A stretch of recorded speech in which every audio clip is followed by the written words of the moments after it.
Tessa, a novelist celebrated for her captivating mystery thrillers, found herself in a flurry of preparation. Today was the day of her fan meet and greet at the local library, an event that required her to depart promptly. With a sense of excited anticipation, she hurriedly readied herself, then settled into her car. She programmed the library's address into her GPS and began the drive. The journey was a lengthy one, involving a series of winding roads, but eventually she arrived at the library, her heart racing with anticipation.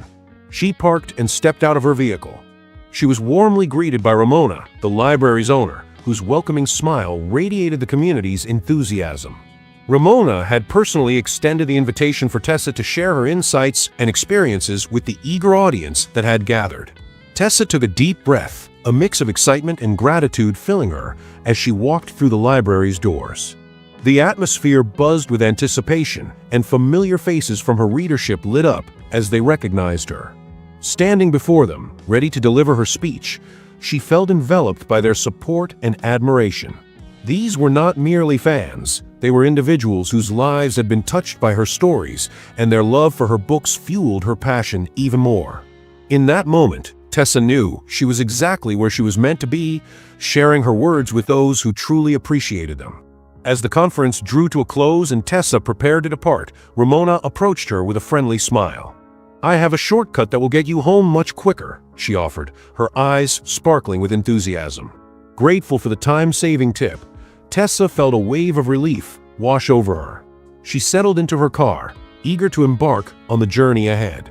After inputting Ramona's suggested route into her GPS, she set off with a renewed sense of excitement. As she drove, a joyful anticipation built within her, confident that she would soon be home. However, after a grueling drive, a stray piece of wood suddenly became lodged beneath Tessa's tire, forcing her to an abrupt stop. Stepping out to assess the situation, she felt a surge of frustration as she discovered that the wood had punctured her tire. Stranded at an old, dilapidated petrol station that seemed to have been abandoned for years, Tessa found herself isolated on a desolate and treacherous road with no one around to lend a hand. She faced the daunting task of changing her tire alone, acutely aware of how difficult it would be to find another vehicle on this empty stretch of highway. She came to a stop on the side of the road, standing there waiting for a vehicle to arrive. She noticed a bus approaching and signaled it to halt, but the bus did not stop and drove away. After a while, Tessa noticed another vehicle approaching and signaled it to halt. Fortunately, the car came to a halt. Tessa quickly approached the driver, seeking his assistance, and he readily agreed to help her.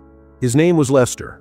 As he began changing the tire on her vehicle, Tessa felt a sense of relief wash over her, convinced that she would soon be on her way home.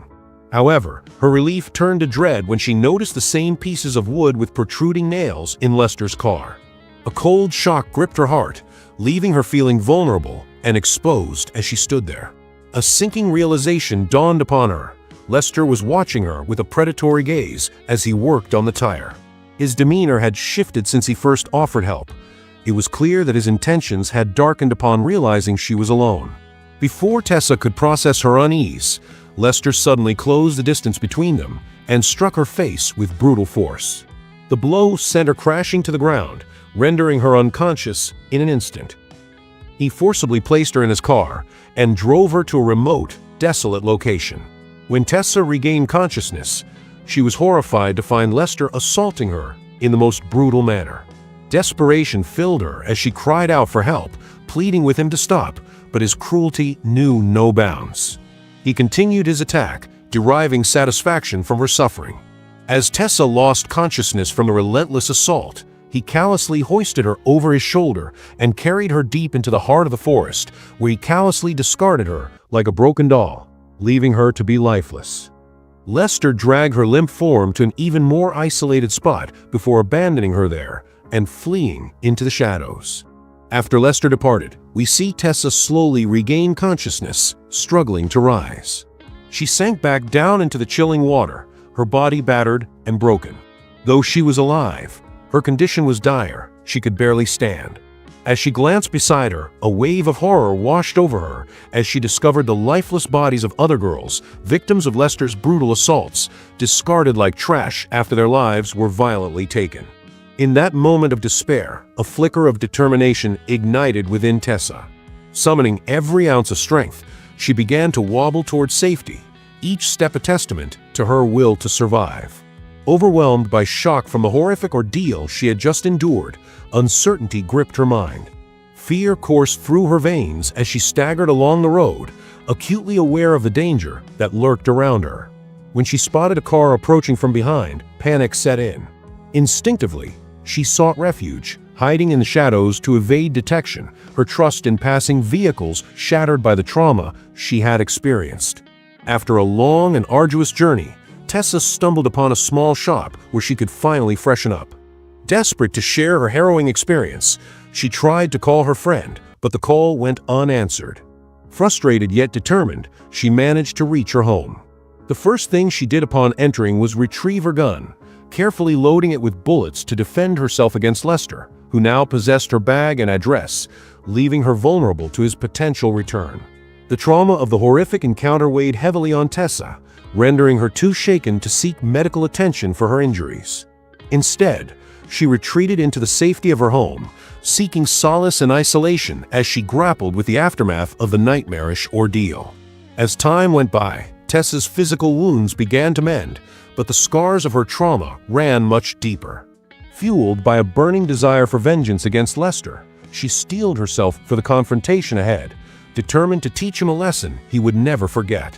Just as she was plotting her next move, a call came through, notifying her that her car was ready for pickup but needed to be retrieved before the police intervened. Upon her arrival at the impound lot, she encountered an elderly woman who noticed Tessa's injuries and inquired about what had happened. As Tessa recounted the harrowing details of her encounter with Lester, the woman shared her own painful history, how her stepfather had brutally tortured and abused her, even gouging out her eye in a fit of rage. With a somber tone, she cautioned Tessa about the dangers of heartless men, urging her to remain vigilant and strong in a world that often overlooks the suffering of women. Tessa eventually got into her car and drove home. After returning home, she checked her computer and discovered that Ramona had taken her photo in the library and had asked her to take the shortcut home. Tessa wondered why Ramona was continuously pressing her to take the route. She concluded that Ramona set a trap for her and purposefully sent her via the shortcut so that Lester could catch Tessa and assault her. In a shocking twist, Tessa learned that Lester was actually Ramona's son. Fueled by a mix of betrayal and rage, after confirming this revelation along with the fact that Ramona had sent Lester Tessa's photo via email, Tessa grabbed her gun and stormed toward Ramona's home, intent on seeking retribution. When Ramona opened the door, her eyes widened in terror at the sight of Tessa alive and standing before her, gun aimed directly at her. Overcome with fear, Ramona collapsed into a pleading stance, hands clasped together as she cried out, insisting she was innocent of any wrongdoing. But Tessa's heart was hardened. She was deaf to Ramona's desperate cries. Just as Tessa prepared to pull the trigger, Ramona seized the moment, lunging at Tessa and wresting the gun away from her in a desperate struggle for survival. Tessa quickly regained her composure and countered Ramona's attack, overpowering her in a fierce confrontation. In a final act of self-defense, Tessa took back the gun and fired, resulting in Ramona's tragic demise. After the harrowing act of taking a life, Tessa wiped the blood from her face, her hands trembling as she stared at a photo of Lester with his younger sibling, their smiles frozen in time. The weight of her action hung heavy in the air. Driven by a desperate need to find Lester, Tessa saw him, his hand bandaged, driving away. She followed him to a remote, desolate place that mirrored her own troubled state. Arriving, she immediately searched for him, but he was gone. Her anxiety intensified with each passing moment. Then a truck approached. Believing Lester was inside, she hid, prepared to confront him. As the truck stopped, she stepped out, gun raised, and fired at the driver's head. The figure fell, and Tessa's world shattered. It wasn't Lester, but his brother, the man from the photo she'd held earlier. Overwhelmed by horror and regret, her cries echoed through the empty landscape. She then went to an abandoned house where a flashlight revealed a horrifying truth. The walls were covered in photos depicting Lester and his brother sexually assaulting and brutally murdering women. She realized they, along with their mother, were a team, systematically capturing, abusing, and killing their victims. She recalled the night Lester assaulted her, his brother photographing the act. Hearing noises, she investigated and found Lester working. She armed herself, stalking him like a predator. Though she could have shot him from a distance, she chose to confront him directly. Lester, shocked to see her alive, lunged at her. A gunfight erupted, and even wounded, Lester continued his attack. Tessa grabbed a nail-studded piece of wood and struck him in the face. He screamed in agony, nails piercing his skin. He tried to escape in a vehicle, but was too injured. Tessa approached and finished him with a final gunshot.